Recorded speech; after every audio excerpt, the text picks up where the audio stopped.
et les cours, la course et, et tout ce qui est lié à Pessah, ça commence. Quand je dis les cours, la course et les courses. Voilà. Et les courses. Les trois sont devant nous. Et le ménage. Et le ménage surtout.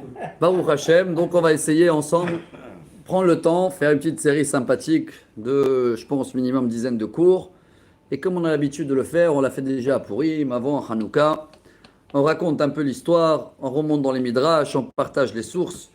C'est beau parce que Pessah, c'est le pilier de toute notre histoire. Hein. C'est la sortie d'Égypte.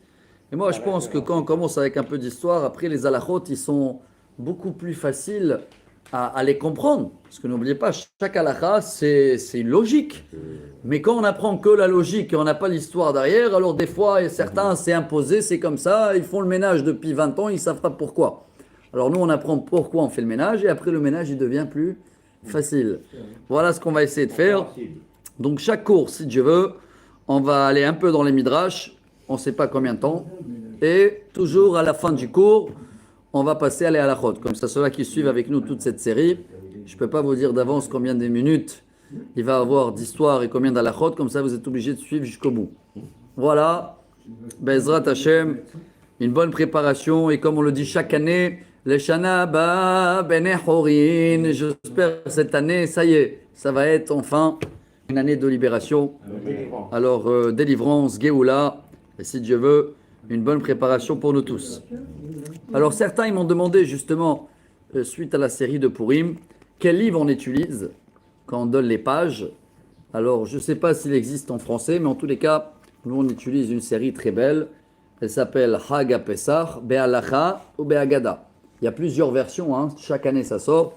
C'est un livre qui a écrit un rabbin qui s'appelle le Rav Naki et qui amène dedans les halachot, séfarades et ashkénazes, beaucoup aussi appuyés sur le Rav Ovadia Yosef, mais quand il y a des autres avis, il les amène. Quand il y a des coutumes différents, il les amène, des explications de coutumes. Donc il y a toujours les sources, c'est écrit d'une manière claire et tout. Donc voilà, notre série, elle est basée sur ce livre-là. C'est pour ça qu'on donne les pages, ceux-là qui ont le livre, Besimha ou Be'ahava.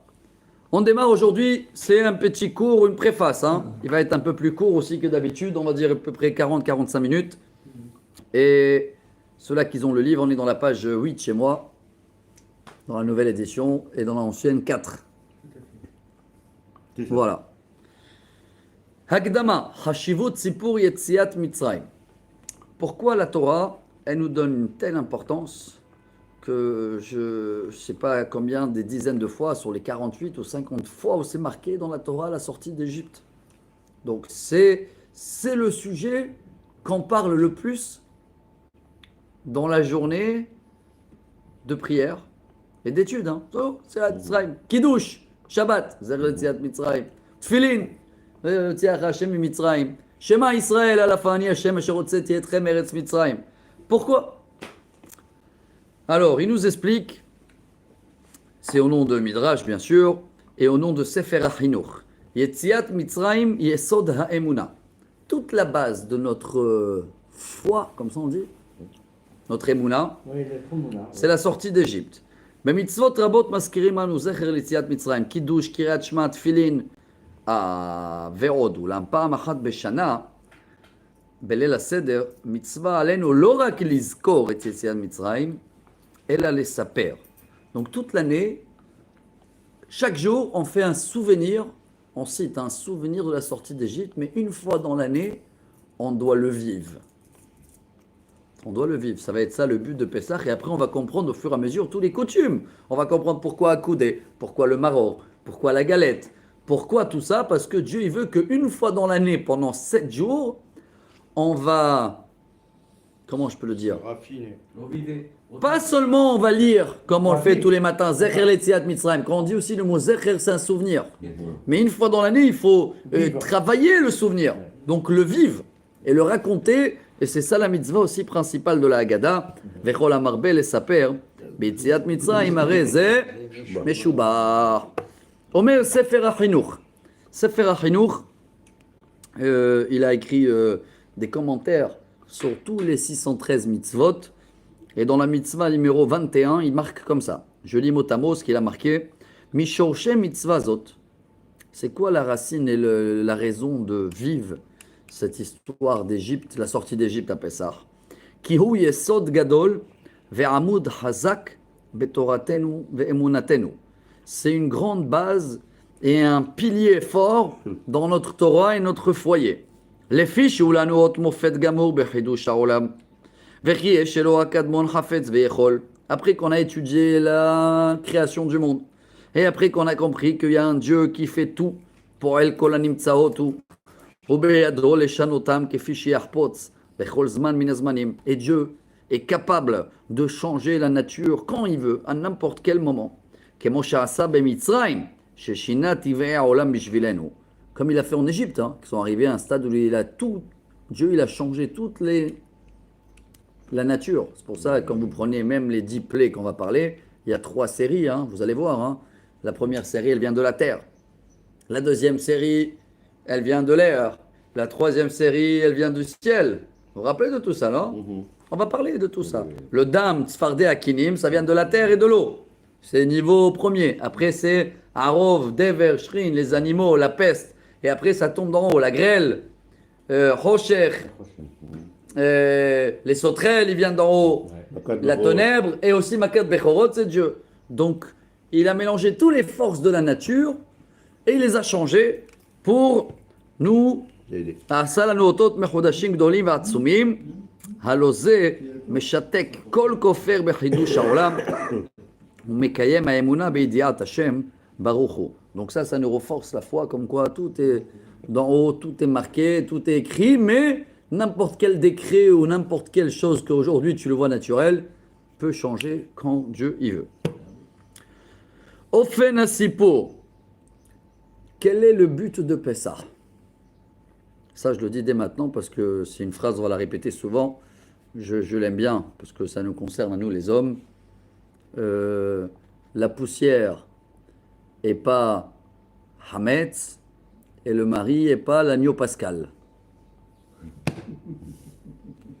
Mesdames, non, elle est belle, non? Ça te plaît ou pas? Voilà. Parce qu'il y a des femmes, depuis que Dieu les bénisse, 20 ans, 30 ans, 50 ans, ils nettoient tout la maison. Et d'accord, il faut avoir une maison pas propre. Ça, c'est des règles d'hygiène. C'est rien à voir avec Pessah, c'est toute l'année. Mais une maison doit être vidée du Hametz. Et on va apprendre au fur et à mesure que le Hametz, il y a des endroits où il se trouve, il y a des endroits où il ne se trouve pas. C'est un placard où jamais tu manges là-bas, tu n'as pas besoin de le nettoyer. Ouais, mais des fois, les gosses, ils mettent... Oui, mais même si c'est des fois, si c'est un endroit qui n'est pas fréquent, on va apprendre. Le seul problème que, je ne vais pas dire moi, on a tous avec ça, les hommes, c'est que les femmes, ils veulent tellement bien faire et qu'ils se mettent tellement à fond dans des détails qu'après, quand on arrive à Pessah, ils sont KO dans le Seder. Voilà. Et ils sont KO après aussi pendant la semaine. Et donc, c'est un sur le compte de l'autre parce qu'on va voir tout de suite c'est quoi le but de Pessah. C'est tous les jours kiffer et revivre la sortie d'Égypte dans la façon qu'on mange. Pourquoi on mange la galette? Pour manger ce qu'ils ont mangé à l'époque. Alors, on doit kiffer, on doit sortir parce que c'est une fête de liberté. Liberté, on n'est pas des esclaves. Alors, il y en a qui ont compris ce qu'ils ont compris de leur manière. Le système, ils vont dans un hôtel, si Dieu y permet à certains. La brioute, la malo, tant mieux, sauf n'allez pas en Égypte. Ça, c'était l'année dernière. Parce que dans la Haggadah, il y avait l'année dernière organisé, ils ont fait beaucoup à Sinaï. Dans la Haggadah, c'est vrai que c'est dur de parler que de la sortie d'Égypte. Toi, tu viens de rentrer avec la famille dans un hôtel. Mais il y en a qui vont dans un hôtel comme ça, ils sont Bnei Horin, ils ne doivent pas faire le ménage. La brioute. Mais n'oubliez pas aussi que dans le côté moral, il y a aussi un grand ménage intérieur à faire, qu'on va parler beaucoup. C'est quoi le Hametz d'intérieur? C'est quoi qui gonfle? L'orgueil, bravo. Et la majorité de toutes les mauvaises traits de caractère viennent de l'orgueil. Donc on a un travail aussi jusqu'à Pessah de se dégonfler. Comme ça on arrive à Pessah et on est plat. N'oubliez pas, quand on est plat, je sais pas si j'avais écouté, je crois que c'est le Rav Lemel de Tel Aviv, il disait c'est beau. L'orgueil c'est comme un ballon. Tant que tu es à plat, tu es dans le paquet avec tous les ballons. Très bien, mais dès que le ballon il se gonfle, il devient tout seul maintenant. Il monte. Il n'a plus les copains en bas. Et à un moment, il va arriver en haut, il va s'éclater. Voilà, mais quand il va s'éclater en haut, après il ne peut plus devenir un ballon. Hein. D'accord? Alors, voilà, notre travail, c'est de se dégonfler de tout ce qu'on a volé dans l'année, s'envoler, hop, et on redescend, on redevient plat, une galette, et comme ça, il n'y a pas de galère. Alors, regardez, tout ça, c'était pour faire la préface. Katav Besefer Yesod Veshoresh Avoda. C'est un autre livre d'un rabbin qu'il a écrit. Pour lui, c'est quoi le but de raconter l'histoire de la sortie d'Égypte? Je vous lis mot à mot. מצוות העשה של סיפור יציאת מצרים בלילה הזה, הוא על כל איש מאישי ישראל עם קדוש. אף אם הוא יחידי על שולחנו, même si une personne y passe Pessah seul, il a le devoir de vivre l'histoire, et s'il a rien, le pauvre, même pas des galettes et tout ça, eh ben il est obligé quand même de lire toute la Haggadah à lui-même. Donc Pessah, si vous voulez, hein, et le Seder et toute la fête de Pessah, c'est le chargeur de la Emouna pour toute l'année. C'est comment il appelle le Zohar HaKadosh la galette, on va le retrouver aussi dans notre série. Ma'achalata de Mehemanuta. C'est la nourriture de la Emouna. La galette, tu charges la Emouna pour toute l'année. Donc il faut le vivre. Veikar mitzvot asipur il banav velibne beto. Maintenant, si à ta famille, il faut que tu leur racontes. Leodi alaem gvurotav itbarach. לפרסם להם גודל הניסים וגבורות ונפלאות של בורנו, יתברך שמו ויתעלה. raconter tous les miracles qu'on a eu, mais ולא די לפרש להם כלליות הניסים, מה שכתוב בהגדה. Ça suffit pas de lire le texte de la Haggadah sans rien comprendre. Il y a certains, on va rigoler beaucoup, parce que ça c'est la fête des coutumes. Et je vous dis dès maintenant, ceux-là qui vont suivre la série, il y a beaucoup des tabous qu'on va... Comment on peut le dire? Quand je dis il y a beaucoup des coutumes que certains de nous, peut-être, ils font depuis 30 ans, 40 ans, et on va comprendre que, je ne vais pas dire il faut s'améliorer, ça veut dire, on va dire, je connais certains qui font la Haggadah en arabe. La brioute, quand tu comprends l'arabe, mais ils ont transmis même à leur fils que c'est la Hada, et le fils, il commence à lire. Moi aussi, je connais un peu. Maintenant, mais n'oubliez pas, ton fils en arabe, s'il ne comprend pas, tu l'as pas fait la mitzvah de le raconter la sortie d'Égypte. Tu l'as raconté rien du tout. Tu as raconté l'histoire en arabe que pour toi, il y a 50 ans, tu comprenais comme ça et il fallait que tu le lis en arabe. Mais si ton fils, il ne comprend pas l'arabe, tu veux l'enseigner quoi en arabe? Pour qu'il se rappelle de l'air? Oui, c'est mignon et sympathique. Il faut même. Mais il ne faut pas oublier de traduire et de prendre le temps. Et c'est vrai, c'est ce que j'essaie de faire quand je suis à la maison avec les enfants et tout. On met des fois même, ma femme, elle met des animaux à table. Et quand il y a la peste, ils jouent avec les animaux. On essaye de leur faire, chacun, il trouve comment faire vivre l'histoire du Seder. C'est ce qu'il dit. Hein. Regardez, c'est marqué en noir. Ela lefaret velevaer baer etev kol nes venes. Prends le temps à expliquer, à commenter chaque miracle. Al pi ma shenimtsa katuv bagmara ou bamidrashim. Et c'est pour ça que cette série, on va faire beaucoup des Gemara et des Midrash pour Raoui lechol yodea sefer mikodem pesach lechapes bechol asfarim. Si quelqu'un il sait étudier, allez, va ouvrir tous les livres que tu peux. Velesaper prateem livne beto belel shimur pesach. Trouve chaque année aussi des nouveautés. Raconte l'histoire au Seder. Leagdil benem anes. Veitnu belibam yoter shevach veodaya laborei itbarach shemo veitale. Donc, voilà déjà une deuxième explication pourquoi le faire. On a compris la première, c'est la base et on charge la Emouna pour toute l'année. La deuxième, c'est de savoir vivre l'histoire et l'actualiser et rajouter chaque année des touches que les enfants et toi, tu vas trouver une nouveauté dans tout ça. Et à la troisième explication, Veomer Azohar HaKadosh. Vous êtes avec moi? Omer Azohar HaKadosh. Be'ota sha'a. Bekanes HaKadosh Baruch Hu lechol afamalia shelo. Au moment du Seder, Dieu réunit toute l'équipe en haut, Famalia, toute l'armée, toute la famille en haut. Veomer lahem, et il leur dit, Lechu veshim'u sipur hashevach sheli, shemesaprim bnei adam vesmechim shehotzeti mimitzrayim. Venez écouter comment mes enfants ils me racontent ma carte de visite, mon diplôme. Comme ça il dit le Zohar. Hein. Là, le diplôme de Dieu. Je dis avec mes mots à moi, hein, sa carte de visite. où il a marqué le coup pour le peuple juif, pour tout ce qu'il a fait pour eux, c'est à Pessah. N'oubliez pas qu'avant, tout ce qu'il y avait avant, c'était particulier. Avraham, Yitzhak, Yaakov, on n'était pas encore un peuple. Hein. La première fois où Dieu il a fait sa preuve, donc il est content, et c'est marqué, regardez, chez moi c'est marqué en noir, je ne sais pas si c'est chez vous aussi. Az mitkaptsim kulam. Et alors là, tout le monde s'est réuni en haut, tous les anges. Ubaim ou mitchabrim im Israël, veshom'im sipur hashevach, shesmechim besimchat hageoula shel Adonam. Tout le monde, ils sont contents, et maintenant on comprend un peu mieux pourquoi toujours le Seder, c'est un moment propice pour la délivrance. Parce que c'est un moment où déjà en haut, tout est prêt, tout est là. ומודים לקדוש ברוך הוא על כל הניסים והנפלאות שעשה לישראל, ומודים לו על העם הקדוש שיש לו כאן בארץ, ששמחים בחדווה בכל זה, ובזה מוסיפים כוח וגבורה למעלה. Donc voilà l'explication du Zohar HaKadosh de l'importance du Seder à raconter les miracles. Et à ce moment-là, Dieu il est en haut et il dit à tout le monde, à tous les anges, c'est ma carte de visite qu'ils sont en train de raconter, et ça rajoute beaucoup de joie en haut et en bas. Je termine la page en bas, Matril Begnut ou Mesayem Bishvach. Bagmara Amo, dans le Talmud, on raconte qui Sipur Yetziat Mitzrayim, Yesh Leatril Begnut Velesayem Bishvach. Vous avez remarqué que la Haggadah, elle commence avec des reproches et elle se termine avec des éloges, comme ça on dit. Ouais. Pourquoi? Keitzad. Mitechila Ovde Avodah Zara Yu Avotenu, comme ça commence. On était des idolâtres, les parents à nous.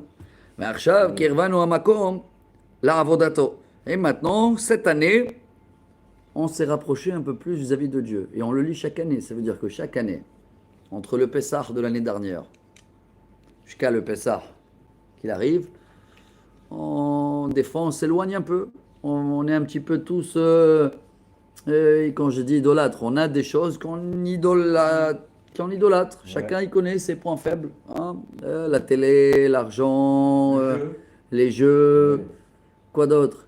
Maintenant les infos. Hein, manger, les infos. Chacun Alors chaque Pessah on refait mise à jour et on se rapproche un petit peu plus et on efface tout ce qu'on avait fait.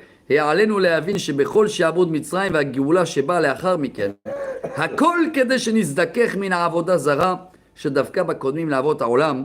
Et cette idolâtrie, elle existe chaque génération, mais elle change. Elle a commencé depuis Terach, אביו של אברהם אבינו וכל בני דורו, ונתקרב אל הקדוש ברוך הוא. Donc voilà, encore une explication de le but de Pessah, c'est mise à jour. Ça on appelle, hein, dans le téléphone, il y a aussi des fois des mises à jour.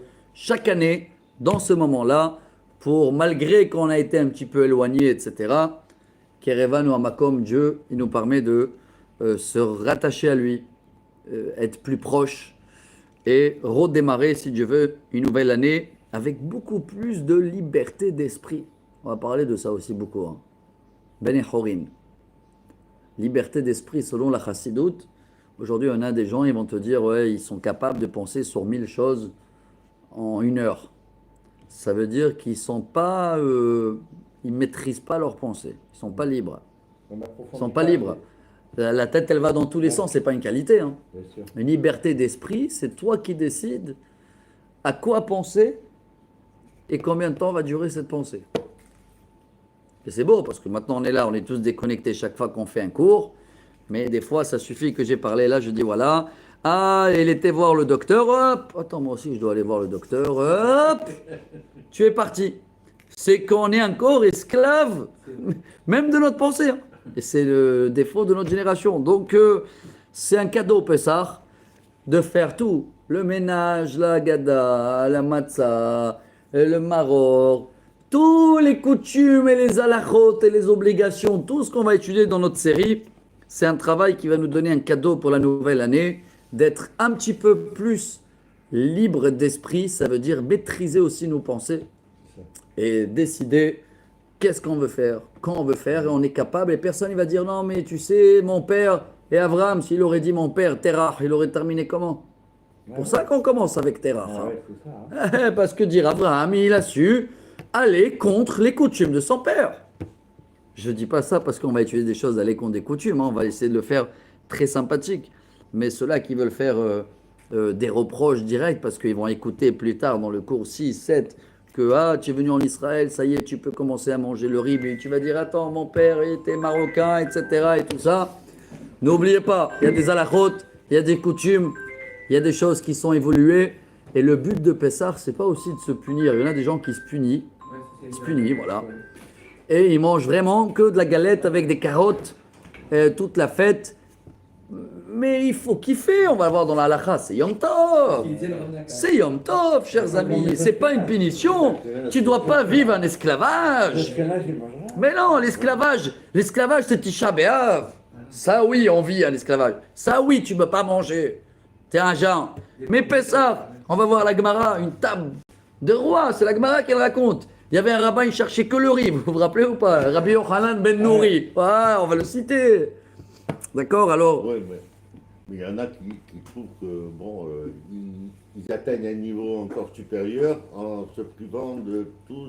Oui, mais moi je connais aussi beaucoup que chaque année qu'ils avancent dans l'étude, et l'inverse, ils deviennent beaucoup plus libres d'esprit parce qu'ils connaissent mieux les règles, on apprend mieux les sources et les coutumes, et on devient, je ne vais pas dire moins strict, non. On commence à voir clair qu'il y a des fois des choses qu'on les a fait, et que c'est vrai, c'est dommage, je ne savais pas les règles. Donc préparez-vous à s'améliorer ou à modifier. Il y a des gens qui mangent que des pommes de terre, Pessah. La brioute, s'ils aiment bien, ils mangent que des pommes de terre. Mais j'espère qu'il fait une journée frite, une journée purée, une journée patate douce avec du sucre. Le Rav Naka disait que c'était une fête de liberté, il faut tout manger. Exactement. Non, mais ce qui est caché, bien sûr. Baruch Hashem.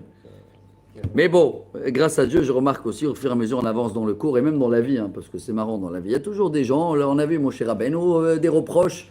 Et je vais dire mon cher Rabbeinu, comment il disait Churchill, vous connaissez Churchill ou pas?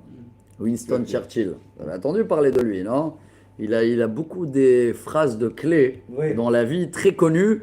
Bon, je sais pas, sûrement il s'est inspiré de la Torah. Hein, mais là, par rapport à mon cher Rabbeinu, le pauvre, qu'il y avait toujours des gens qui faisaient des remarques et ils ne voulaient pas changer.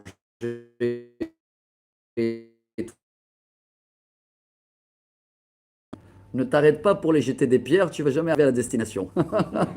Alors, je sais pas s'il a pris ça de Moshe Rabbeinu, mais des gens qui aboivent et qui te disent waouh waouh waouh et qui veulent pas changer, des fois c'est ceux-là qui connaissent pas du tout les règles. Hein. Oui, c'est ça. C'est les gens qui alors nous, chaque année, voilà, on a l'esprit ouvert, on va apprendre les sources. Si je les ai pas appris, reste comme tu es. Hein. Mais si tu apprends et tu vois que tu es couvert, on a vu, Rav Ovadia Yosef, il a couvert beaucoup des règles qu'ils ont changé en arrivant en Israël. Hein. Beaucoup des coutumes qu'on avait à l'époque, que ce sera les kitniot pour les Ashkénazes. Vous allez voir, aujourd'hui, je vous ai dit que c'est un préface. Hein. Alors, ceux-là qui suivent un peu, les Ashkénazes, les pauvres, il y a 300 ans, quand je dis les pauvres, je crois que c'est Rabbi Tzvi Pessar Frank, grand rabbin Ashkénaze. Il a dit, waouh, pourquoi on s'est interdit toutes les légumineuses? À l'époque, il y avait des mélanges.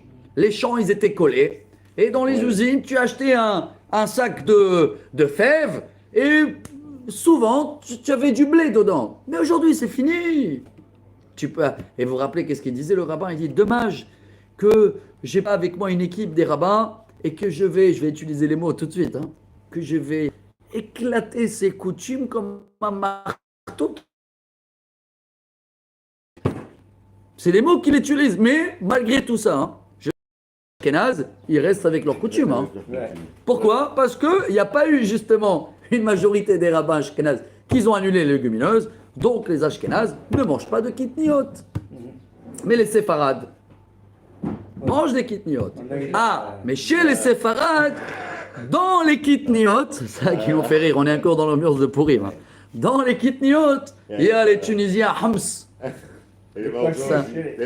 Alors, je me rappelle l'année dernière comme si c'était hier. Alors, comme en arabe, on dit hummus, même en hébreu, ça ressemble à hametz. Alors, nous, on a rigolé ensemble l'année dernière parce qu'on a dit dans ce cas-là, même du vinaigre, ils ne peuvent pas manger. Comment on dit le vinaigre en hébreu? Hometz. Ah bah, hometz. Hametz, c'est les mêmes lettres, non? Ah non, parce que ça. Alors, qu'est-ce que je vais vous dire? Celui-là qui veut rester avec ses coutumes, la brioute, hein, je dis pas non, Ouais. mais n'impose pas à ton entourage. Voilà aujourd'hui le but de ce cours et de cette préface. Quand tu apprends les sources, on va voir que cette année, moi j'essaye chaque année d'être beaucoup plus, je dis pour nous, strict avec moi-même et beaucoup moins strict Ouais. avec les mon autres. entourage. Ouais, bien sûr.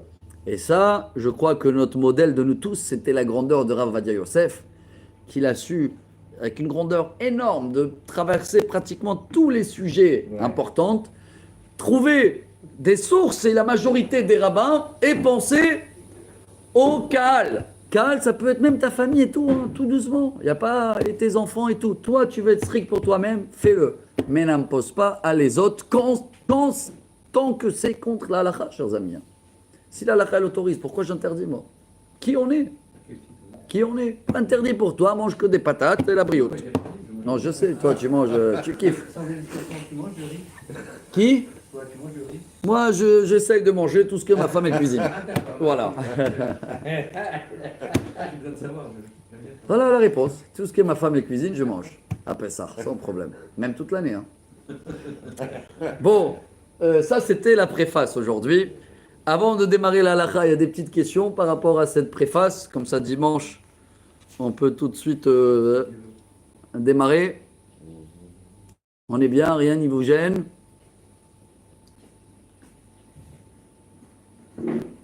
Non, Philippe, pas de questions. On est bon. Qu'est-ce que je te dis, moi, tout ce qui est autorisé, Baruch Hashem, on mange. Chazak au barreau. Du monde s'est caché après. Je suis pas arabe, moi. S'il y a les grands arabes qui mettent des tampons, qui. Je suis leur truc. C'est vrai que le Rav Joseph, il a fait beaucoup. Hein. Ah, Il nous a travail apporté énormément. énorme. C'est le ménage qui est le plus. Le ménage, qui est le sujet Ouais. le plus. on va le classer si Dieu veut, je pense, début de semaine prochaine. On peut aller contre les lubies Non, mais le ménage, parce qu'on profite de Pessah, du ménage. pour faire le ménage du printemps. Bon, Ouais, ça va être dans le cours numéro 2 déjà, je pense. On va commencer à parler de la cacherisation de vaisselle également. Dans ça aussi, on va parler beaucoup. Et troisième cours déjà, on va attaquer les sujets de Kitniot. Après, on va parler... Très bien, je vais faire un peu la préface là aujourd'hui avant de démarrer la halakha. Tout de suite, on va parler déjà de ce Shabbat, c'est Parashat Para. Et Shabbat prochain, c'est Parashat Achodesh. D'accord? Donc la vache rousse, on va parler qu'il faut se purifier avant le mois de Nissan. Achodesh, c'est qu'on annonce le mois de Nissan qu'il arrive. Et aujourd'hui, on va classer un petit peu les coutumes de le mois de Nissan. Après, dans notre série, on va devoir faire tout un cours pour cacherisation de toutes les ustensiles ou vaisselle. Maintenant que vous êtes à la maison ou à l'hôtel, que vous achetez tout neuf, c'est des règles qu'il faut connaître pour toute l'année. Parce que les mêmes règles qu'on va utiliser pour Pessah, pour cacheriser une cuillère, c'est les mêmes règles dans l'année. Si tu as pris une fourchette de lait et tu as utilisé avec pour mélanger, et il va falloir que tu connais les règles, comment cacheriser la fourchette, que ce sera une fourchette ou une poêle, ou le marbre, ou le four, des fois il y avait des... Donc tout ça, Rabotai, on va prendre un cours entier, aussi il faut plus, pour apprendre ces règles-là, très importantes. Après, on va avoir un autre cours sur la cacheroute de tous les produits à Pessah. Donc on va parler du riz, on va parler de légumineuses, on va parler des Ashkénazes mariés avec des Séfarades, des Séfarades mariés avec des Ashkénazes. On va parler comment on fait quand les enfants ils viennent chez les parents viennent chez les enfants, qui s'adaptent à qui. Et on va parler aussi du sujet de Matzah Ashira, vous les connaissez, la bienfaisance, là, non? Comment on l'appelle, c'est là en France? C'est les galettes à la base du vin. Ça veut dire c'est farine avec du vin à la place de l'eau. Voilà. Est-ce que c'est autorisé? On verra. Il y a des différences aussi avec des Ashkénazes séfarades. Après, on va parler du ménage. On va parler de tout ce qui est des mélanges avec Hametz. Ça aussi, beaucoup de gens, ils ne savent pas. Hein. Des fois, il y a quelqu'un, il a pu cuisiner tout le Pessah dans une vaisselle Hametz. Ouais. Mais tant qu'il a cuisiné avant Pessah, Avant Ah, que c'est ça, il n'y a pas de problème. Hein. Il n'y a pas de Tout ce qui a été cuisiné et Kacher les Pessah. Vous allez me dire, mais comment? Tu l'avais dit. Ouais, on va apprendre ensemble Ouais. qu'il y a la règle de 1,60, ça s'annule, c'est avant Pessah. Bon, il ne faut pas le faire, mais si ça a été fait, il faut connaître les règles. Hein. Donc voilà, ça va être la première série, 4-5 cours sur ça. Après, on va commencer à rentrer dans la Mechirat Hametz. Ça aussi, on consacrait un demi-cours. Comprendre que tout le monde doit vendre le Hametz. Quoi qu'il arrive, on a toujours des du Hametz. On va apprendre comment le faire. Aujourd'hui, on peut le faire via Internet, machin.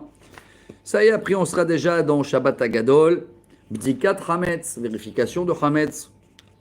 On va apprendre les règles si tu es à la maison, si tu es dans un hôtel, si tu es dans une location, tu as un locataire. Bdikat Hametz, veille de Pessah. Je ne sais même pas quelle date c'est cette année en français, je ne sais pas. Après, on va passer à... On ne va pas oublier bien sûr le barbecue tunisien après l'Abdikat Hametz. Ça aussi, c'est une coutume tunisienne que c'est là, on n'aime pas la perdre. Les Tunisiens, surtout les Tunisiens et les Tripolitains, ils ont une coutume qu'après la vérification de Hametz, Abdikat Hametz, barbecue. Alaïch, grillade, c'est vrai ou pas? Ouais. C'est une belle coutume ça aussi. Il y en a des gens que ça, pour eux, c'est plus important que des... Ça, ils connaissent la règle. Mais les seules choses, on va apprendre les autres, le reste. Bon, après, on va apprendre brûler le Hametz, jeûne des premiers-nés, et à la fin, on va terminer avec le Seder, tout le Seder de Pessah aussi, on va prendre un cours entier pour ça. Après, on va quand même, si on a le temps, on va avoir les halachot de Yom Tov et les halachot de Chol HaMoed jusqu'à le dernier jour de Pessah. Voilà en grand le programme du cours qu'on va faire. Et chaque jour, avant la halacha, une petite préface, un peu des histoires. Comme ça, on va baigner mieux dans le sujet. Alors, chers amis, on va démarrer les halachot. Chez moi, c'est dans la page 88. Voilà, on a fait la préface aujourd'hui. Ça fait une demi-heure qu'on raconte un petit peu l'importance du Seder. Et maintenant, on va passer aux techniques. 82. Chez vous, 82, chez moi, 88. Sha'ar halacha chodesh Nissan. Limud ilchot ha-Pesach. On a une halacha, chers amis. Shoalim be'ilchot ha-Pesach kodem ha-Pesach sheloshim yom. On est obligé d'étudier avant la fête. Dans la Gemara, c'est marqué be'ilchot ha-Hag. C'est pas marqué quelle fête. Il y a un grand débat, chers amis, que vous sachiez entre nous. Est-ce que chaque fête, on doit se préparer un mois avant? Halacha, non, que Pessah. Parce que Pessah, c'est la plus chargée. Voilà, les autres, Shavuot, tu ne vas pas étudier un mois avant les halachot de Shavuot, parce que tu vas être juste après Pessah. Donc, le Pessah, il faut commencer 30 jours avant. Et j'ai lu hier soir, c'était, ouais, je crois que c'est le Khat, une très très belle réponse sur la question pourquoi on ne fait pas Shahriano sur le Bdikat Hametz. Bdikat Hametz, quand on vérifie le Hametz, on ne fait pas Shahriano. Mais on va même étudier ça, qu'il vaut mieux d'avoir un nouveau pull pour faire Shahriano et comme ça remercier Dieu que renouveau, on est là pour la nouvelle année. Alors une des réponses est parce que comme on va brûler le pain qu'on va trouver, on ne fait pas Shahriano sur quelque chose que tu vas brûler. C'est une réponse classique. Mais la réponse que j'ai apprise hier soir, je crois que c'est Khatam Sofer, je la trouve très belle. Il dit, mais bien sûr qu'on fait chez Ariano sur le Bdikat. Un mois avant. Ou à la Megillah de Purim. Comme la Megillah du Purim le soir, elle est un mois avant Pessah. Et comme on vient d'apprendre dans la halakha qu'il faut commencer les halachot de Pessah un mois avant, et bien déjà à Purim, quand on fait chez Ariano, on a déjà acquitté l'Abdikat Hametz un mois après. Je l'ai trouvé mignonne, hein, la réponse. Mais, hein. mais Alors lui, regardez, voilà, lui il a pensé à ça. Moi aussi, je l'ai lu après Purim. Mais regardez la grandeur de ces grands rabbins-là. Comme quoi, déjà à Purim, quand il fait le Shehrianou de la Megillah, il est conscient de cette Gemara qu'il faut déjà commencer à se préparer un mois avant Pessah. Il dit voilà, dans le Shehrianou, je me prépare un mois avant pour l'Abdikat Hametz. Voilà, en tous les cas, je l'ai trouvé mignonne. L'année prochaine, on va apprendre ça. Et c'est pour ça que la halakha, elle te dit, ראוי ונכון ללמוד את הלכות הפסח מיום פורים, שהוא יום ה-30 שקודם הפסח, כדי שתהיינה הלכות שגורות בפיו, ויעשה את כל המצוות כהלכתן. Donc voilà pourquoi on commence notre série tout de suite après Purim, pour pouvoir faire déjà cette mitzvah. תלמידי חכמים, המוסרים שיעורים לרבים, ומרביצים תורה לקהל השם, des gens qui donnent des cours toute l'année, צריכים להשתדל בימים אלו ללמד את העם בעיקר בהלכות הפסח. Donc il faut consacrer toute cette période maintenant à Pessah. Tu ne vas pas maintenant enseigner des halachot de Rosh Hashanah et Kippour. Alors, הכשרת כלים, כשרות, מצות, חמץ, ליל הסדר, etc. כדי שיהיו בקיאים היטב בהלכות אלו. Donc on doit être des experts, on doit être des bakis, connaître les règles. Et qui c'est qui a dit ça? Dieu à Moshe, כמשה ציווה הקדוש ברוך הוא למשה רבנו, והזהרת אתהם, את החוקים ואת התורות, והודעת להם את הדרך ילכו בה, ואת המעשה אשר יעשון. Donc, voilà pourquoi Moshe, il a eu le devoir de nous apprendre tout ça, et nous aussi, chaque année, on a le devoir de répéter. Et je vous assure que c'est sûr qu'on va trouver une nouveauté chaque année. Même si dans la tête, tu penses que ouais, je connais déjà, et j'ai déjà vu là, je me rappelle, chaque année, on améliore et on apprend et on avance. Parashat Para, moi, je ne l'ai pas ici. Vous voyez qu'il a Parashat HaChodesh directement, mais on va quand même glisser cette semaine-là. Alors, il y a un débat dans le Talmud de Jérusalem, Yerushalmi.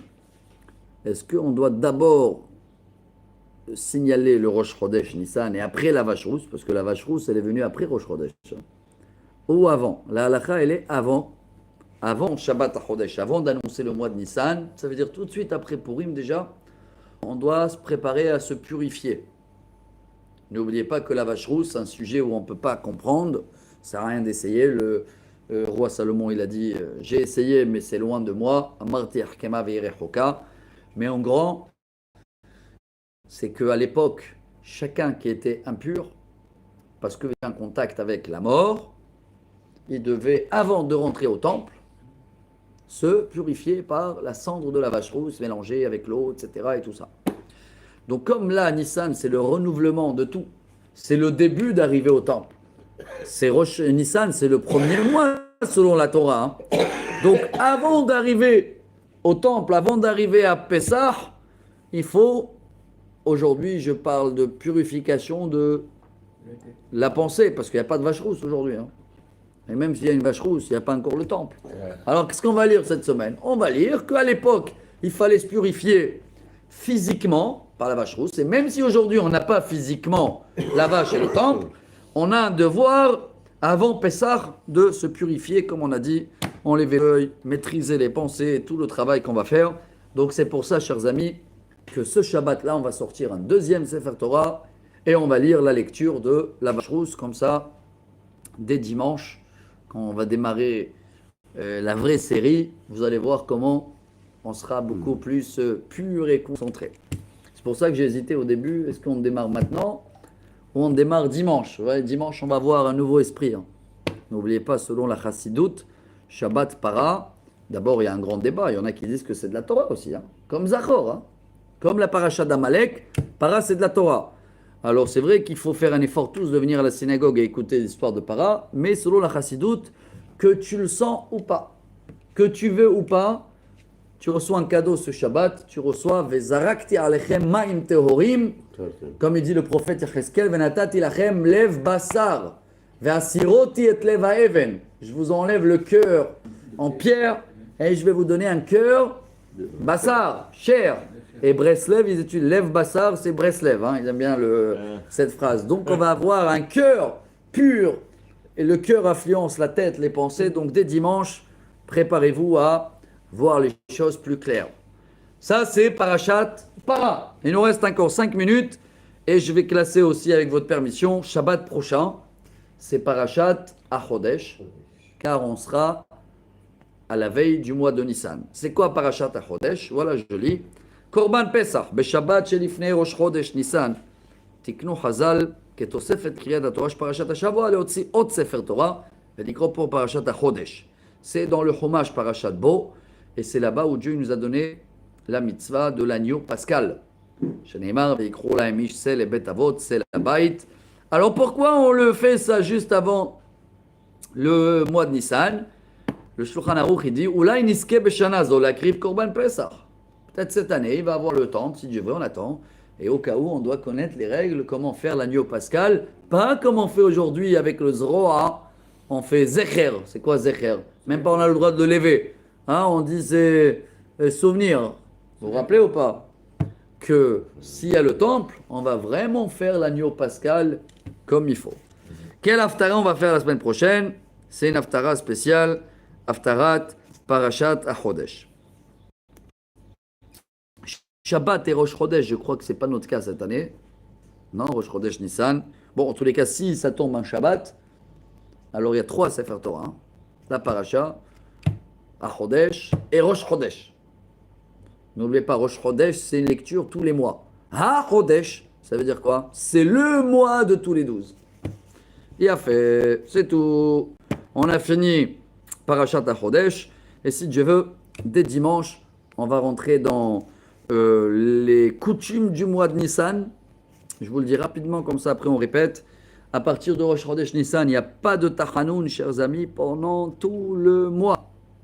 Tout le mois. On va apprendre pourquoi. Au début, c'était le Hanouka Tamishkan, l'inauguration du tabernacle. Et tous les jours, il y avait un des 12 princes qui l'amenait.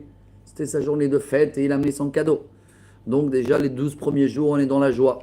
Le 13e jour, c'est préparation, c'est Isrohag. Isrohag, c'est toujours après 12 jours de joie, on atterrit doucement. 14, on Rodem Pessar jusqu'à le 24, le 22. Et le 22 jusqu'à la fin, il reste encore 7 jours jusqu'au 29. Pourquoi c'est des journées de joie aussi? Alors, il y a la réponse tunisienne, on arrondit. J'aime bien cette réponse, ça veut dire quoi? Ah, ça fait déjà 22 jours depuis le début du mois, tu es dans la joie, tu n'as pas fait de tahanoun. Termine en beauté. Et il y a une autre explication qu'on va voir. La Gemara, elle te dit aussi que Nissan, c'est un mois de Géoula. Et si le temple il va être construit, justement, il va falloir faire la fête, non? Pendant 7 jours. Alors on a gardé en stand-by les derniers 7 jours de joie.